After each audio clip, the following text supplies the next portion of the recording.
Hey everyone, I finished my next chapter of this book, Sometimes You Win, Sometimes You Learn. And this chapter, John Maxwell talked about finding hope. And he spoke about, I guess in America, nobody ever imagined that there would be a black president, President Obama, when he won. And I remember having the same discussion with my manager at the time at TD, Jean de Gagne, and I said to him, Obama's going to win that election. And he's like, never, no way, he's not going to win. I said, oh yeah, you wait and see. I said, he's going to win that election.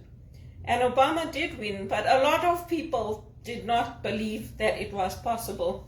Just like a lot of people did not believe that women would get the vote. I remember my grandmother telling me about how when women got the vote, how important it was and how I should always vote. I should always exercise my right to vote. And there are times in Canada where I feel like, oh, what's the point? They're all the same. What is the point of even going to vote? Nothing changes for me. Nothing gets better. But then I think, you know what? Just go and vote. Vote for somebody. Just do your best, because if you don't vote, you're basically giving up that hard-earned right that your grandmother fought for you for. So I take the opportunity and I go and vote. But there's a lot of things in life that we have now that we didn't think we would have. The right to vote, the right to move about freely, the right not to be tracked, the right not to be stopped by police and carded as persons of color. And I think for many of us that hurt is so deep of what was done to us by racism that many people did not believe that Barack Obama would come into power. But life changes, and because he has been in that position in the United States, not in Africa. In Africa, our leaders have come in and we have our ups and downs, we have good and bad. We have Paul Kagame, who's an example of a very good leader. But in the United States, people did not imagine having a black leader, just like probably they do not imagine it in Canada or in Britain. It's just unthinkable. It's like America, but that's the American dream, I guess. That was my dream for a long time. I always used, when I was little, I wanted the opportunity to work in America, to earn the big money like they earn, to have the muscle cars and the big houses. And when I used to go visit, my aunt used to take me around, and we used to go on a drive so I could see the houses, see New England, see what the different places looked like. So you never know. I mean, maybe I'll get there one day, but it's that little bit of hope that keeps us going. It's Kennedy coming out to visit us in South Africa at Wits University. It's women wearing miniskirts without fear of being raped or being told that we are the ones who are arousing the men. So things change over time, but we have to keep choosing hope. We have to change our thinking. I think a lot of people that suffer from depression, or when we go into depressive states, it's because we've lost that hope. It's like, how much longer should I keep trying? How many more thousands of applications do I have to send out? How many more days do I have to go walking the pavements trying to get a second job? How many more years is it going to be before I can own my own property? How many more times do I have to ask for help? How many more is it going to take? And if we keep focusing on how much we've already done, then it becomes very, very difficult, and it becomes almost impossible. So it's good to remember what happened in America and President Barack Obama and what was achieved, but I take the small wins. I take the small wins. I remember when I first came to Canada, I didn't know anything. I didn't know how to take the bus. I didn't know where to go, what to do, but I found out over time, and I did it on my own. So you count those small wins and you keep moving forward. And that's all that we can do. It gives you energy when you have hope. If you don't have hope and if life is hopeless, it's easier to give up. To say, I'm just going to sit at home, give me 4,000 a month, I'll stay at home, I'll watch the TV, I'll take the money, put it in my bank account, and I don't care. Why should I? Why should I go out and work? So that's the power of hope. I guess it changes things. It brings us to a positive horizon. And the more we do for others, the better we feel about ourselves. The more we can help others, be there for others. My doctor's a good example of that. It was so nice to see him after so many years.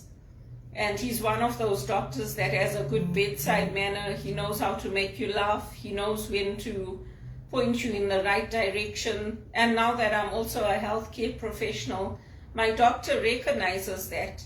And he has told me he wishes he could get me into a position where I was helping, like as a medical assistant or doing something that is more compassionate in nature, because he knows me very well. But unfortunately, those opportunities have not opened for me. And so I move forward. There's nothing else that I can do. My doctor also knows that. They've changed me working in the call center because it's a hard job. It's very, very hard. I mean, for somebody that's sensitive and compassionate and kind, it's a hard job. But anyway, we keep moving forward. That's all we can do. And there's a good story here about a quarterback, a major league quarterback who was born without an arm, and how he goes on to play baseball and he goes on to win. And he's never turned down a single child in his career.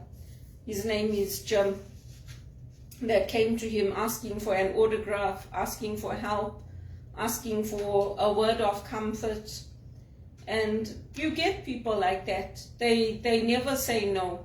They will always be there, like Elvis. They always will come down to the gate. They'll sign the fans' cards. They'll speak to them. They'll never say no. So Jim's dream came true when he was drafted by the California Angels, and he played for them. And he played for the Toronto Blue Jays as well. Doesn't say what his last name is, but I'm sure the baseball players will know who he is. But it's that hope about not giving up, even if we have disabilities, even if we have limitations, even if we have things that we have to work within the boundaries of. We can do great things and we can accomplish great things. And he went on to win. He won 87 games. He struck out 888 batters, and he pitched 1,674 innings. He retired from baseball in 1999. So I think it's good to count our accomplishments. And for me, I mean, even when I was little, when independence came, those first few years after independence, we were frightened. Even if the whites used to invite us, we used to say, I'm not going, you people, you go. Now, one of my friends invited me, Sean Ledger, he invited me to his birthday party. And my mom said, you must go. I said to her, I'm scared to go there. She said, no, don't be scared, you go. His mom will be there with you. And I went and I had a lovely time. I enjoyed myself. But all my cousins, my sister, all of them were saying, you going there to those white people's house? I said, well, yeah, I'm going. Mom said I must go, so I'm going. But it took a lot to trust. And even when we started going to school with the white children, it was always us. We were always Indians, coloreds, and blacks together. And for the whites to come into our communities, they were business relationships. That's it. I mean, when the mayor and all of those people came to our house, it was a business relationship, and we understood that. They were not our friends. Later on, when we got into high school and junior school and all that, we made friends with the whites. But, I mean, that hurt is so deep, you can't even imagine. And it's worse for our parents and grandparents. I mean, they were always nice to everyone, they were collegial to everyone and welcoming of everyone. And so we learned from them. We watched them and we learned. But we were always together, our non-white communities. And I guess when we lost that, we kept it in a way. We still went to our functions together as Hindus, Muslims, Christians, but we were all non-white. And it took time. Even if they invited us, come to the club, come here, come there, we say, yeah, we're coming. Oh, we never went. So, I mean, later on things changed, but it's not that we didn't have interracial marriages in our families. We did, but we only met people later on when we were much older. But as children, making that adjustment was hard. And even with my doctor is Asian, so I'm comfortable with him. I'm comfortable sharing with him, expressing my feelings, telling him exactly how I feel when I'm frustrated, when work has got me down, or when things are not going right. I know that he will understand, because for us, this society is not normal. What's normal to them is not normal to us. But I think we can all embrace hope. We can all embrace what we can do for others. I was horrified to see there was a shooting by a 12-year-old in Europe. I mean, we didn't grow up with these kinds of things, so it's devastating for us. Even if somebody had a gun, it was locked up and it was there. We knew it was only there for security reasons. But we grew up differently to people here. So it's a big adjustment, and we do whatever we can. We help wherever we can to inspire hope and to bring hope to our own lives and to people around us. I'm very sad to see what's happened in Zimbabwe, Malawi, Zambia. They're all declaring emergencies, food emergencies and drought emergencies. But I guess if you've got money, people can buy the food and get the food, but if it's not coming into the country, it's sad. Anyway, that's about hope and not losing hope. I'm still trying to get this going. I'm still looking for speaking opportunities. So if anybody knows of any speakers bureaus, contact HRPA if you want me to speak.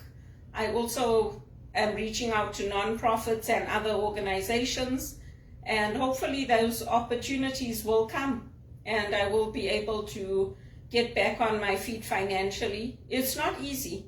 It's not easy when you are trying and trying and trying and nothing is changing for you. It's very hard, but I hold on to that hope, and I hope things will change for me. Hope is not like being positive. Hope is taking action, and it's stemming from taking action and from our faith. So it's different to just being positive and saying keep a positive mindset.